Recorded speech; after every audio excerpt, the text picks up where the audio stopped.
Hey guys, welcome to my channel Sajis happy circle. আজকে আমি বানিয়েছি কাতলা মাছের ঝোল। বড় বড় আলু দিয়ে কাতলা মাছের ঝোল বানিয়েছি। এটা গরমকালে খুবই সুন্দর লাগে খেতে। তো আজকের এই রান্নাটা আমি কেমন বানিয়েছি তোমরা দেখে নাও ভিডিওতে।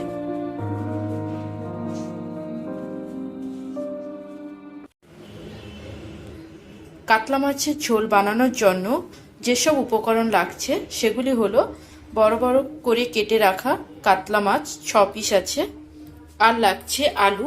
আমি কাতলা মাছের ঝোলটা আলু দিয়েই বানাবো। এরকম বড় বড় করে কেটে রাখা আলু, আর লাগছে পেঁয়াজ বাটা, আদা বাটা, টমেটো কুচি, 3টে কাঁচা লঙ্কা, আর লাগছে হলুদ গুঁড়ো, লঙ্কা গুঁড়ো, ধনে গুঁড়ো, জিরে গুঁড়ো, আর নুন চিনি স্বাদ মতো। আর আমি মাছটা ভেজে নেব সর্ষের তেলে। কড়াইটা গরম হয়ে গেছে, এবার এতে আমি সর্ষের তেল দিয়ে দিচ্ছি।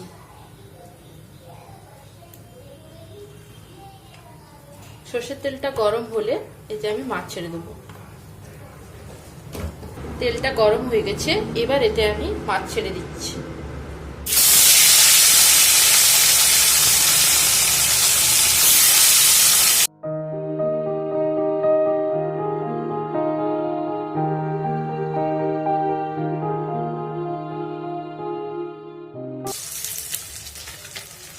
লাল লাল করে ভাজা হয়েছে, এবার এই মাছগুলোকে আমি তুলে নেব।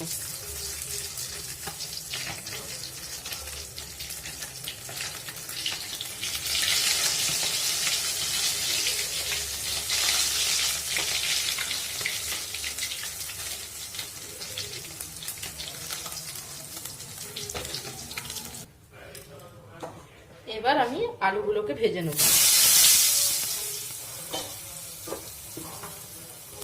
বড় বড় করে আলুগুলো কাটা আছে, আমি এবার আলুতে একটু নুন দিয়ে দেবো, একটু হলুদ দিয়ে দেবো, আর নুন হলুদ দিয়ে ভেজে তুলে নেবো।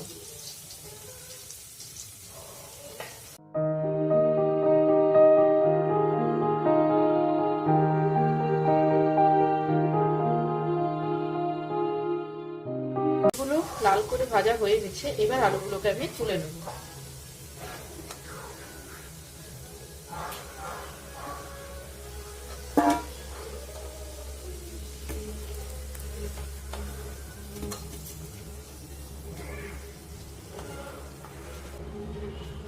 আমার বলা হয়নি গোটা জিরে ফোড়নের কথা।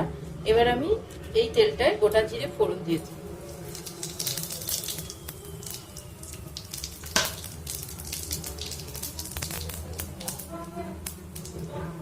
এবার এতে পেঁয়াজ বাটাটা দিয়ে দিলাম।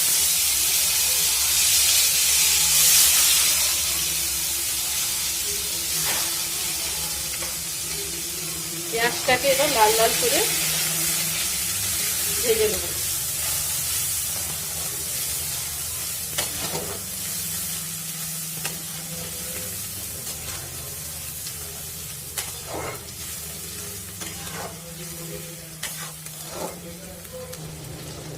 পেঁয়াজটা ভাজা হয়ে যেতে এতে আমি আদা বাটাটা দিয়ে দিলাম। এখানে 2 টেবিল চামচ মতো আদা বাটা আছে।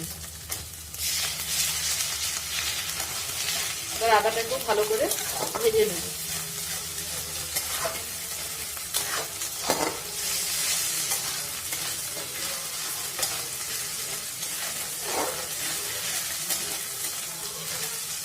এবার এতে আমি টমেটো দিয়ে দিলাম।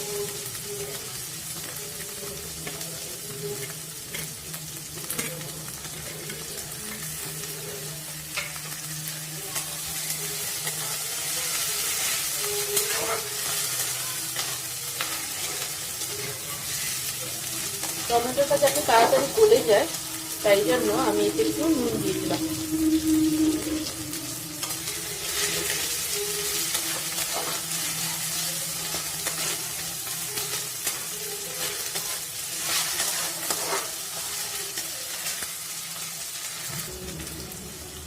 এবার আমি এতে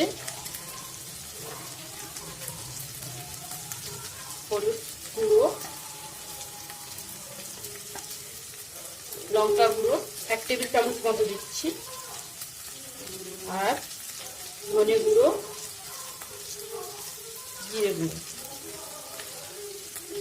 এবার মশলাগুলোকে একসঙ্গে ভালো করে কষে নিই।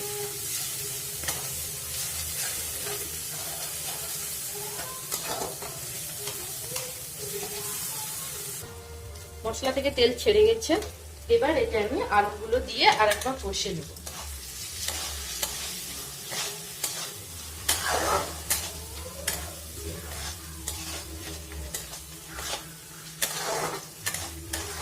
এবার এতে আমি গরম জল অ্যাড করে নেব। ঝোলটা ফুটে গেলে এরপর এতে আমি মাছ ছেড়ে দেবো। তো এখন আমি এতে গরম জল অ্যাড করে নেব।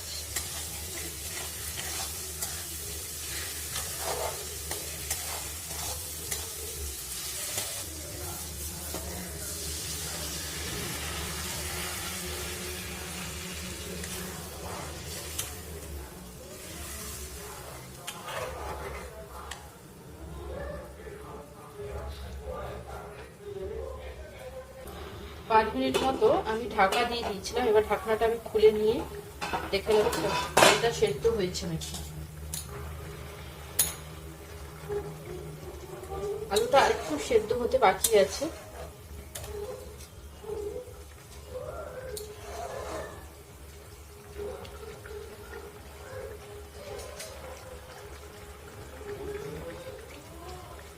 আরেকটু ফুটিয়ে নেবো 2-3 মিনিটের মতো, তারপরে আমি এই ঝোলে মাছ ছেড়ে দেবো।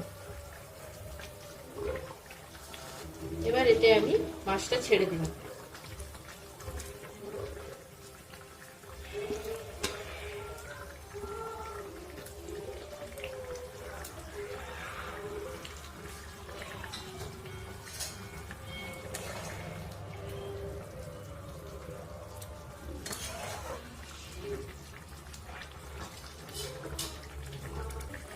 নুন চিনিটা ঠিক আছে নাকি আমি একবার টেস্ট করে দেখে নেব।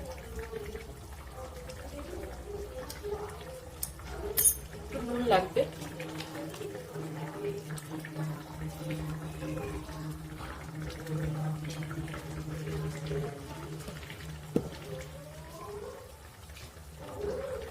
এবার এতে আমি 3টে কাঁচা লঙ্কা ভেঙে দিয়ে দিলাম।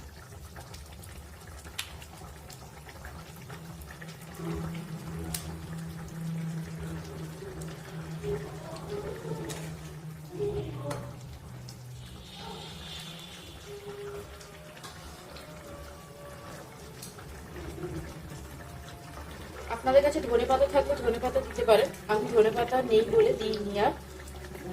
আর এতে আমি সবশেষে একটু ঘি দিয়ে দেবো, তাহলে টেস্টটা ভালো হয়। এবার আমি গ্যাসটাকে অফ করে ঢাকনা দিয়ে রেখে দেবো।